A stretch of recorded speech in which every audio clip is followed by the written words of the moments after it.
Assalamualaikum warahmatullahi wabarakatuh. Perkenalkan, nama saya Muhammad Rifki Dewa Sakti dari program studi ilmu hukum dengan NIM 2222000047. Pada kesempatan kali ini saya akan memaparkan materi mengenai dinamika dan tantangan konstitusi negara Indonesia.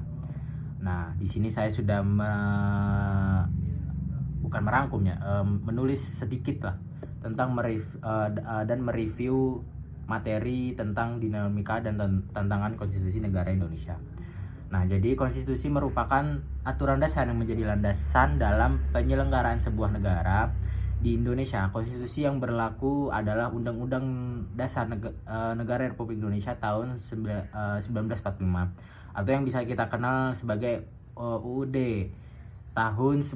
UUD NRI tahun 1945. Konstitusi memiliki peran yang sangat penting karena menjadi pedoman bagi pemerintah maupun seluruh warga negara dalam menjalankan kehidupan berbangsa dan bernegara. Secara umum, konstitusi memuat 3 hal pokok. Yang pertama itu ada menjamin hak asasi manusia serta hak kewajiban warga negara. Kedua, mengatur susunan ketatanegaraan yang bersifat mendasar seperti pembagian lembaga-lembaga negara beserta tugasnya dan kewenangannya. Ketiga, mengatur pembagian dan pembatasan kekuasaan negara agar tidak terjadi penyalahgunaan kekuasaan oleh pihak tertentu, oknum lah. Dengan adanya pembatasan tersebut, penyelenggaraan negara dapat berjalan sesuai prinsip demokrasi dan negara hukum. Konstitusi memiliki 2 kedudukan yang utama itu yaitu sebagai hukum dasar dan hukum tertinggi. Sebagai hukum dasar, konstitusi menjadi sumber dari seluruh peraturan perundang-undangan yang berlaku di Indonesia. Sedangkan sebagai hukum tertinggi, semua peraturan di bawah harus sesuai tidak boleh bertentangan dengan Undang-Undang 1945. Oleh karena itu, apabila terdapat peraturan yang bertentangan dengan konstitusi, maka peraturan tersebut dapat dibatalkan sesuai mekanisme hukum yang berlaku. Nah, itu bisa digarisbawahi.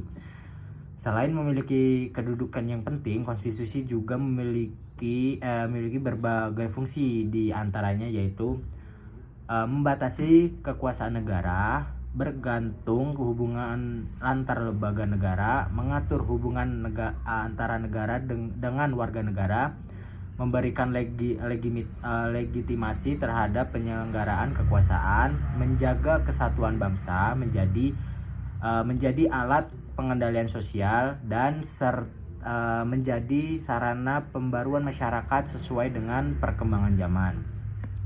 Semua ini fungsinya menunjukkan bahwa konstitusi bukan hanya sekedar dokumen saja, tetapi juga menjadi pedoman dalam mewujudkan kehidupan bernegara yang adil, tertib, dan demokratis.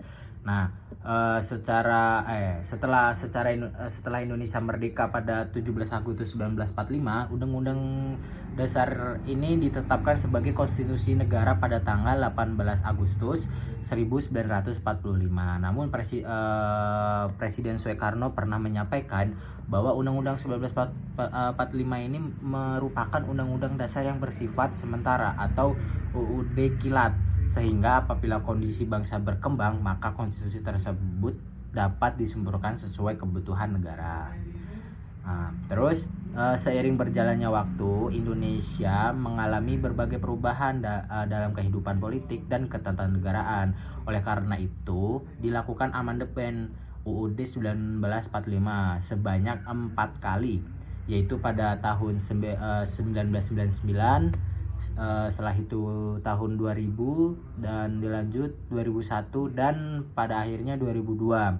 Tujuan amandemen ini bukan untuk mengganti dasar negara, melainkan menyempurnakan sistem ketatanegaraan agar lebih demokratis, memperkuat perlindungan hak asasi manusia, memperjelas pembagian kekuasaan, serta meningkatkan sistem check and balance antar lembaga negara.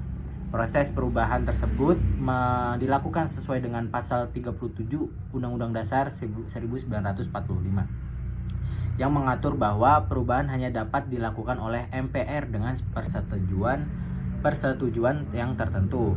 Di era globalisasi saat ini, konstitusi juga menghadapi berbagai tantangan perkembangan teknologi, arus informasi yang sangat cepat, serta perubahan sosial menuntut negara untuk terus menjaga agar pelaksanaan konstitusi tetap relevan tanpa menghilangkan nilai-nilai dasar bangsa Indonesia. Oleh karena itu, masyarakat harus memahami konstitusi, menghormati hukum, serta ikut mengawasi jalannya pemerintahan agar tetap sesuai dengan prinsip negara, hukum, dan demokrasi. Ini nih, kita sebagai generasi muda memiliki tanggung jawab untuk menghormati konstitusi dengan cara menaati peraturan, menjaga persatuan, menghargai hak orang lain, serta berpartisipasi aktif dalam kehidupan bermasyarakat, berbangsa, dan bernegara. Dengan demikian, cita-cita bangsa Indonesia sebagaimana tercantum dalam pembukaan Undang-Undang Dasar 1945 dapat terus diwujudkan. Nah, sebagai penutup dapat disimpulkan bahwa konstitusi merupakan fondasi utama dan penyelenggara negara. Meskipun menghadapi berbagai dinamika dan tantangan, konstitusi harus tetap dijaga, dipahami, dan dilaksanakan oleh seluruh warga negara agar Indonesia tetap menjadi negara yang demokratis, adil, dan berdasarkan hukum. Nah, demikian pemaparan saya yang bisa saya sampaikan. Atas perhatiannya, apabila ada yang salah dari segi bahasa atau apapun itu, bisa dimaafkan.